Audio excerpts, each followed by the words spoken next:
이름 없는 사람의 비극. 그는 위대한 영웅도 위기를 구한 지도자도 아니었습니다. 그저 매일 아침 구두를 닦고 넥타이를 고르고 가방을 들고 집을 나서던 한 사람의 세일즈맨이었습니다. 그의 이름은 윌리 로먼. 하지만 대부분의 사람들은 그 이름을 기억하지 못합니다. 그의 죽음은 뉴스에도 나오지 않았고 그의 삶은 어떤 상장이나 기록에도 남지 않았습니다. 그러나 그의 이야기는 지금 이 순간에도 조용히 무너지고 있는 어느 아버지의 이야기이며 또한 우리 자신의 그림자이기도 합니다. 아서 밀러는 세일즈맨의 죽음을 통해 비극이 결코 위대한 자만의 몫이 아님을 말합니다. 오히려 진정한 비극은 평범한 이름이 조용히 사라질 때 그 누구도 울어주지 않는 현실 속에서 비롯됩니다. 이 작품은 단순한 몰락의 서사가 아닙니다. 그것은 성공이라는 허상을 줬다. 가족과 자신, 그리고 삶 전체를 놓쳐버린 한 남자의 고요한 절망이자 그럼에도 끝까지 존엄을 지키고자 했던 어떤 아버지의 마지막 발걸음입니다. 이제 우리는 윌리 로먼이라는 이름을 따라 자신의 청춘, 가족, 꿈, 그리고 실패를 차분히 돌아보게 될 것입니다. 1장. 윌리 로먼, 꿈을 파는 남자의 초상. 낡은 트렁크 하나를 들고 버스에서 내려 터덜터덜 집으로 돌아오는 사내. 그가 사라지는 골목의 끝자락엔 아파트와 자동차, 철강과 광고판이 덮고 있는 도시의 풍경이 있습니다. 그리고 그 도시 한가운데 윌리 로먼이라는 이름 없는 남자가 조용히 존재하고 있습니다. 그는 세일즈맨입니다. 이야기 잘하는 사람이었고 사람들에게 호감을 주려 노력했던 사람이었습니다. 그리고 무엇보다 성공을 꿈꾸었던 사람이었습니다. 윌리의 신념, 성공은 인맥과 인기에서 온다. 윌리는 오랫동안 믿어왔습니다. 인생의 성공은 실력보다도 학위보다도 얼마나 인기가 있는가에 달려있다고 말입니다. 좋은 인상을 남기고 사람들에게 호감을 사고 많은 이들과 얼굴을 트는 것. 그것이 바로 윌리가 생각한 승리의 길이었습니다. 그는 과거를 자주 회상합니다. 젊은 날의 영광, 웃음소리 가득했던 거래처. 거리를 걸으면 인사하던 수많은 얼굴들. 그러나 그것은 진짜였을까요? 아니면 스스로를 위로하기 위해 만들어낸 기억 속의 그림자였을까요? 현실 속의 윌리는 더 이상 누구도 반기지 않는 외판원이 되어 있었고 출장 중에는 길을 잃어버리고 운전 중에는 혼잣말을 하며 방황하는 노쇠한 중년의 남자가 되어 있었습니다. 무너져가는 집, 삶의 안식처이자 감옥. 그가 돌아오는 집은 점점 좁아지고 점점 어두워지고 점점 답답해집니다. 도시의 확장은 삶의 공간을 빼앗고 경제적 현실은 가족의 대화를 줄이며 그의 내면은 조금씩 부서져 갑니다. 난 이제 쓸모없어진 건가? 윌리는 자신의 존재 가치에 대해 조용히 그러나 끊임없이 질문합니다. 그는 누구보다 가족을 위해 살았지만 정작 가족에게 사랑받고 있다는 확신은 없었습니다. 그의 상처는 단지 외부에서 온 것이 아니라 집 안의 무거운 침묵과 스스로를 향한 냉소에서 비롯된 것이었습니다. 일이라는 이름의 무게, 윌리 로먼에게 이 일한 생계의 수단을 넘어 존재의 증명이었습니다. 그는 일하지 않으면 무가치한 인간이라 여겼습니다. 실적이 줄고 거래처에서 외면당하고 직장 상사에게 조용히 그만두라는 암시를 받는 순간 그의 자존감은 무너집니다. 나는 내 회사의 아들 같은 존재였어. 그는 말합니다. 하지만 그 말에 대한 회사의 대답은 냉정한 퇴출이었습니다. 그의 절망은 자본주의 사회의 냉혹한 현실에 대한 고발입니다. 오직 성과와 숫자만이 존엄을 결정짓는 세상. 노력과 충성은 더 이상 의미 없는 전시품일 뿐입니다. 스스로를 속이는 사람. 윌리는 진실을 직면하기보다는 늘 자신을 속이며 살아왔습니다. 자신은 아직도 대단한 세일즈맨이며 아들 비프도 언젠간 성공할 것이며 자신의 삶은 결국 보상받을 거라고 믿고 싶었습니다. 하지만 점점 더 깊어지는 환상 속에서 그의 현실 감각은 흐려지고 말은 흐트러지고 행동은 위태로워집니다. 그의 형 벤이 나타나는 회상 장면은 윌리의 내면을 그대로 보여줍니다. 운 좋은 일이야, 윌리. 정글 속에 들어갔다가 다이아몬드를 들고 나왔지. 벤은 윌리의 이상이자 시연되지 못한 성공의 환영입니다. 그 환상과 현실 사이에서 윌리는 점점 무너져 갑니다. 2장. 가족의 거울, 린다, 비프, 해피의 침묵과 외침. 윌리 로먼의 집은 작고 낡았습니다. 벽지는 발에 있었고 마당은 아파트 숲에 갇혀 햇살조차 들지 않았습니다. 그러나 그 집 안에는 세 사람의 마음이 각자의 방식으로 뒤엉켜 있었습니다. 사랑, 실망, 기대, 후회. 그 감정들이 얽히고 설켜 가족이라는 말의 무게를 더욱 짓눌렀습니다. 린다, 고요한 헌신의 상징. 린다는 늘 조용했습니다. 큰 소리를 내지도 않았고 무엇 하나 윌리를 탓하지도 않았습니다. 하지만 그 조용함은 결코 무관심이 아니었습니다. 그녀는 누구보다 깊이 윌리를 이해하고 있었고 그의 흔들림을 온몸으로 받쳐주고 있었습니다. 당신은 당신 자신을 너무 깎아내려요. 린다는 그렇게 말하며 윌리의 무너지는 자존심을 부드럽게 감쌌습니다. 가계부를 쓰며 한 푼이라도 아끼고 전기세와 냉장고 할부금을 계산하며 살아가는 현실 속에서도 그녀는 남편을 남편으로서 존중하려 애썼습니다. 그녀의 사랑은 조용했지만 단단했고 그녀의 외침은 침묵 속에 더 무겁게 울렸습니다. 비프, 꿈의 파편 위에 선 아들. 비프는 윌리의 아들입니다. 한때는 아버지의 자랑이었고 운동 잘하는 인기 많은 고등학생이었습니다. 윌리는 비프가 장차 위대한 사람이 될 거라 믿었습니다. 그러나 그 믿음은 한 사건을 계기로 산산이 무너졌습니다. 비프가 우연히 아버지의 출장 중 호텔방에서 다른 여자와 함께 있는 모습을 보았을 때 그의 존경은 분노로 바뀌었고 그 이후 인생의 방향은 완전히 뒤틀렸습니다.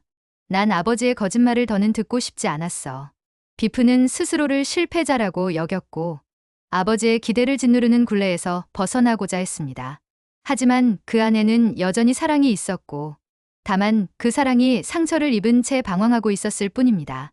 나는 그저 평범한 사람이야, 아버지. 하지만 그게 잘못은 아니잖아. 그 한마디는 윌리의 꿈과 아들의 현실이 끝내 화해할 수 없음을 보여줍니다. 그러나 동시에 그 말 속에는 아버지를 향한 애틋하고도 슬픈 용서의 씨앗이 숨겨져 있었습니다. 해피, 공허한 성공을 좇는 또 하나의 그림자. 해피는 둘째 아들이지만 항상 둘째로 존재해 왔습니다. 늘 형의 그늘에 가려져 있었고 아버지의 관심 밖에서 자신을 증명하고자 애썼습니다. 겉으로 보기엔 그는 안정된 직장과 사회적 지위를 가진 사람처럼 보입니다. 하지만 내면은 텅 비어 있었고 진정한 인정과 애정을 갈망하고 있었습니다. 그는 말합니다. 아버지, 난 내 몫의 승진도 받지 못했어. 하지만 여전히 난 중요해 보여야 해. 해피는 겉으로는 아버지를 지지하는 듯하지만 사실은 누구보다도 현실을 외면하고 있습니다. 그는 진실을 피하고 가족의 붕괴 속에서도 체면을 유지하려 합니다. 그의 존재는 성공의 허상을 좇다 공허해진 한 세대의 자화상입니다. 세일즈맨의 죽음은 가족이 서로를 사랑하면서도 어떻게 상처를 주고 또 서로를 오해하게 되는지를 지극히 사실적이면서도 아프게 그려냅니다. 그들의 이야기는 오늘도 어느 집, 거실에서 조용히 반복되고 있을지 모릅니다. 3장. 현실과 환상의 경계, 무너지는 기억의 조각들. 세일즈맨의 죽음은 현재와 과거가 자연스럽게 오가는 구조로 진행됩니다. 그러나 그 회상은 단순한 추억이 아니라 무너져가는 자아가 붙잡은 마지막 버팀목입니다. 윌리 로먼은 점점 더 자주 과거의 장면들을 떠올립니다. 하지만 그 기억은 정확하지도 않고 아름답지도 않습니다. 오히려 왜곡되고 불완전하며 때로는 자기를 속이는 도구가 됩니다. 과거는 피난처인가 망각의 덫인가. 그가 떠올리는 장면들은 대부분 비프가 고등학생이던 시절입니다.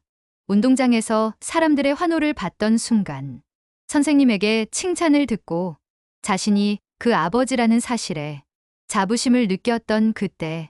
그 기억은 지금의 현실을 이겨내기 위한 정서적 피난처였는지도 모릅니다.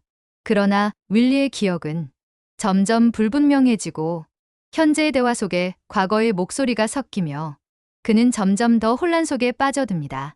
거실에서 아내와 대화하다가도 문득 과거의 벤, 과거의 비프와 혼잣말을 시작합니다. 그 장면을 보는 관객은 문득 깨닫게 됩니다. 그는 단지 기억을 회상하는 것이 아니라 현실을 회피하고 있는 것이라는 사실을요.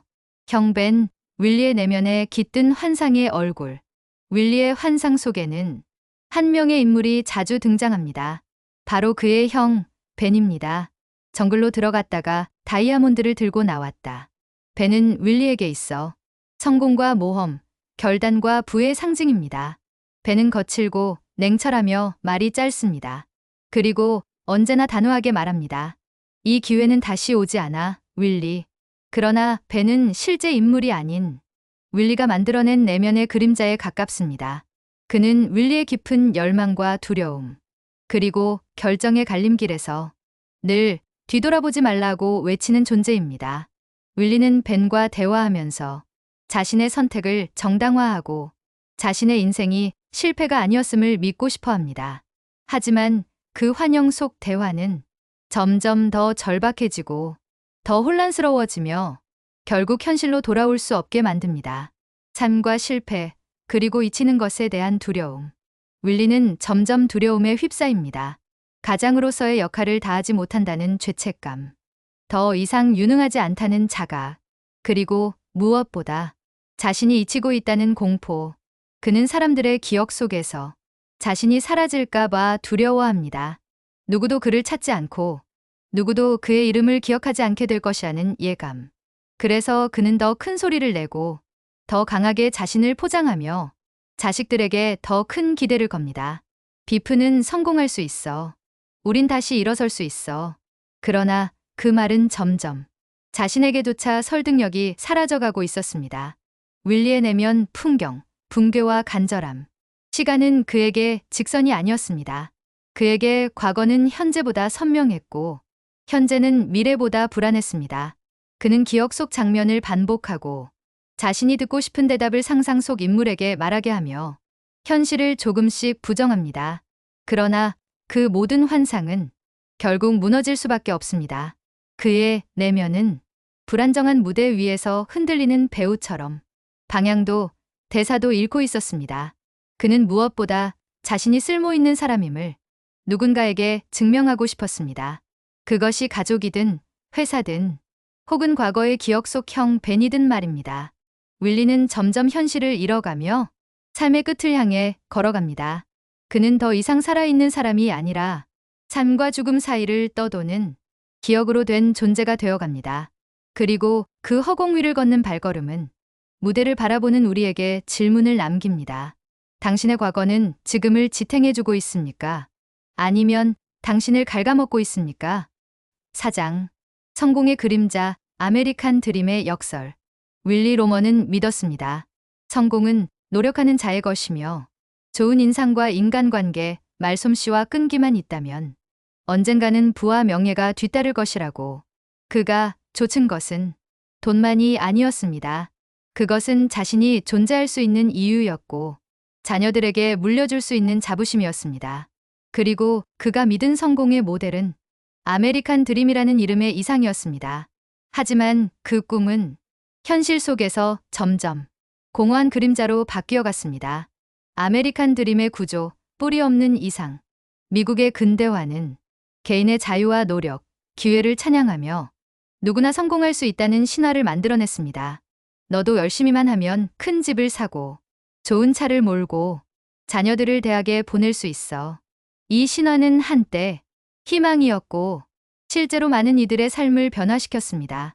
윌리가 살았던 시대는 그 신화의 끝자락에 매달려 있던 시간입니다.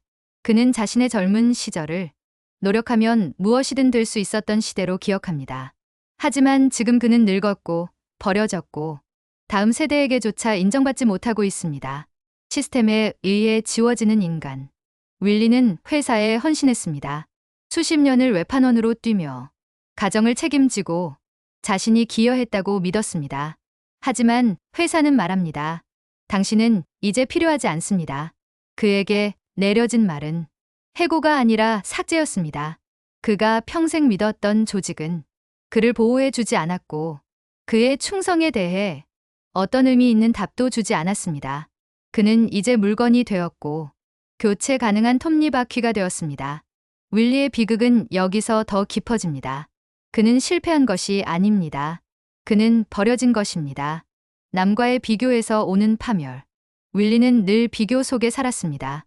젊은 시절 친구였던 찰리는 조용히 자신의 회사를 운영하며 아들 버나드는 하버드에 보냅니다. 그에 반해 자신의 아들 비프는 길을 잃고 떠돌고 자신은 여전히 빚더미에 허덕이며 자존심 하나로 버티고 있습니다. 그는 그 차이를 인정하지 못합니다. 자신은 틀리지 않았다고 믿고 싶었고 세상이 잘못되었다고 생각하고 싶었습니다. 그래서 그는 더욱 자신의 신념을 고집하게 됩니다. 나는 인기가 있었고 내 아들도 사람들 사이에서 특별했어. 그 외침은 사실 누구보다 외롭고 두려운 사람의 간절한 자기 최면에 가까웠습니다. 성과 없는 삶의 가격. 윌리는 결국 자신의 생명조차 상품화하려 합니다. 보험금. 자신이 죽으면 가족에게 남길 수 있는 마지막 성과. 그것이 마지막 세일즈였습니다. 그는 말합니다. 비프는 장례식에 와서 내가 얼마나 많은 사람들에게 사랑받았는지 보게 될 거야. 그는 자신의 죽음이 가족에게 위로가 되고 자신의 실패를 상쇄할 수 있으리라 믿었습니다. 그러나 그것은 너무도 슬프고 절망적인 선택이었습니다. 사람이 살아있음이 아니라 죽음의 가성비로 판단되는 사회. 그 사회는 결국 한 인간을 죽음으로 몰고 갔습니다. 실패한 것이 아니라 속았던 것이다. 윌리는 실패한 사람이 아닙니다. 그는 잘못된 꿈에 속은 사람이었습니다. 그는 타인을 속이지 않았습니다. 단지 자신을 속였고 그 신념 속에서 가장 사랑했던 사람들과 멀어졌습니다. 그의 비극은 단지 개인의 문제를 넘어서 사회 전체가 만든 환상에 대한 고발입니다. 세일즈맨의 죽음은 성공을 절대 가치로 여기는 사회에 매우 깊은 물음을 던지고 있습니다. 성공이란 도대체 무엇입니까? 우리는 누구의 기준으로 인생을 평가하고 있습니까?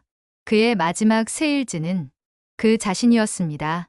그는 말없이 떠났고 그의 이름은 그날 저녁 신문 어디에도 없었습니다. 하지만 그의 죽음은 이 사회의 거대한 허상을 향해 작은 돌멩이 하나를 던졌습니다. 그 파문은 오늘도 우리 마음속 어딘가에서 울리고 있습니다. 5장. 마지막 판매, 절망 속 선택. 세일즈맨 윌리 로먼에게 남은 것은 아무것도 없었습니다.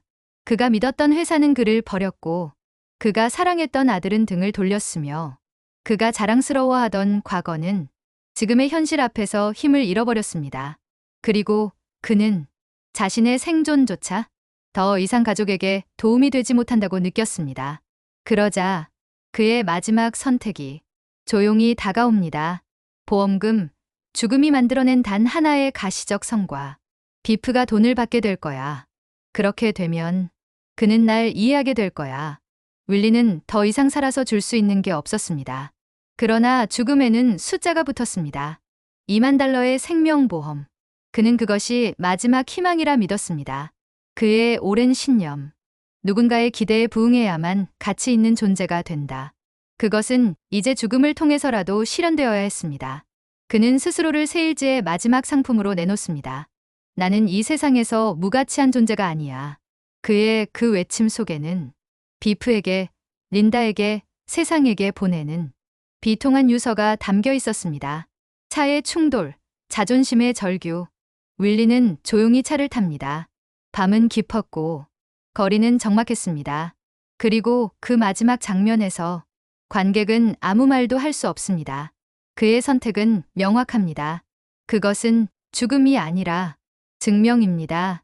그는 세상에, 그리고 가장 가까운 가족에게 말하고 싶었던 것입니다.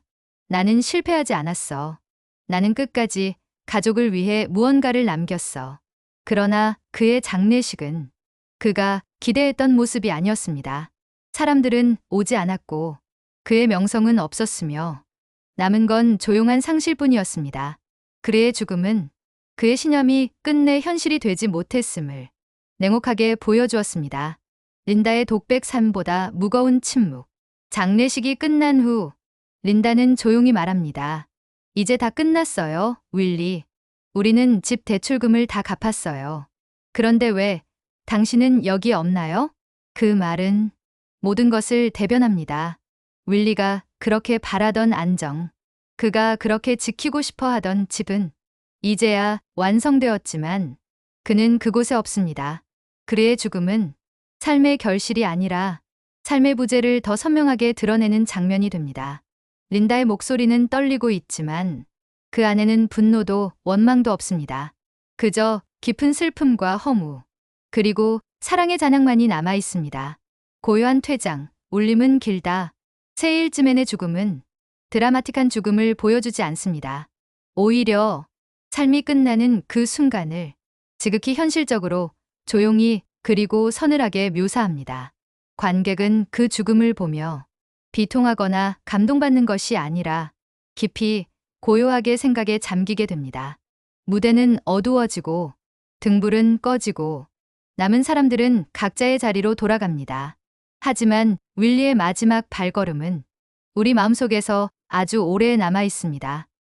그는 살기 위해 죽은 사람이었고 증명하고 싶어 목숨을 내놓은 사람이었습니다.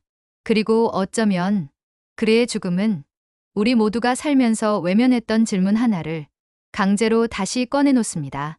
당신은 왜 살아가고 계십니까? 6장. 우리 모두의 이야기. 왜 지금 이 이야기가 중요한가? 윌리 로먼은 한 사람의 이름이자 동시에 시대를 통과한 상징입니다.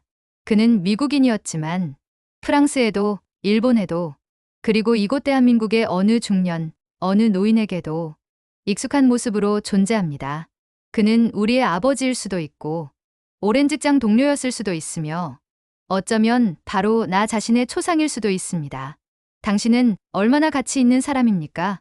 오늘날의 세상은 윌리 로먼이 살던 시대보다 더 빠르고 더 치열하고 더 냉정합니다. 성과는 얼마입니까? 무엇을 이루셨습니까? 지금은 어떤 일을 하십니까? 이 질문들은 외면적으로는 예의 있어 보이지만 사실은 한 인간의 존재 가치를 평가하는 잣대가 되기도 합니다. 퇴직한 후엔 이름 대신 직함이 사라지고 전화가 줄고 모임에서는 조용히 자리를 지키게 됩니다. 사람은 여전히 사람인데 세상은 성과가 없으면 점점 그 사람을 잊어갑니다. 윌리 로먼이 두려워했던 것, 나라는 존재가 사라질까봐 라는 그 공포는 오늘날을 살아가는 모든 세대에게 여전히 살아있는 감정입니다. 에필로그. 무명한 이들의 무거운 이름을 기억하며 윌리 로먼. 그는 단지 한 명의 세일즈맨이었습니다. 위대한 인물도 아니었고 후대에 기억될 업적도 남기지 못했습니다. 하지만 우리는 그의 이름을 잊을 수 없습니다. 그는 살아있는 동안 가족을 위해 애썼고 존엄을 지키기 위해 분투했으며 세상이 외면한 순간에도 자신만의 방식으로 의미를 찾고자 했습니다. 그의 삶은 이름 없는 수많은 사람들의 이야기였습니다. 우리의 아버지, 은퇴한 친구, 혹은 지금의 나 자신이기도 했습니다. 세일즈맨의 죽음은 어느 시대, 어느 장소에서든 다시금 꺼내 읽히고 다시금 공감받을 이야기입니다. 살아온 삶의 방식이 모두 다를지라도 삶이 남긴 상처의 모양은 서로 닮아 있기에 우리는 이 비극을 통해 서로를 조금 더 이해하게 됩니다. 당신 역시 결코 작지 않습니다. 그 존재만으로도 이미 누군가의 이유이며 당신이 걸어온 길은 누구보다도 귀한 서사입니다. 지금까지 여러분의 좋은 친구 쿨라이프 TV였습니다. 구독과 좋아요, 알림 설정은 더 깊은 이야기, 더 따뜻한 콘텐츠를 만드는데 큰 힘과 격려가 됩니다. 감사합니다.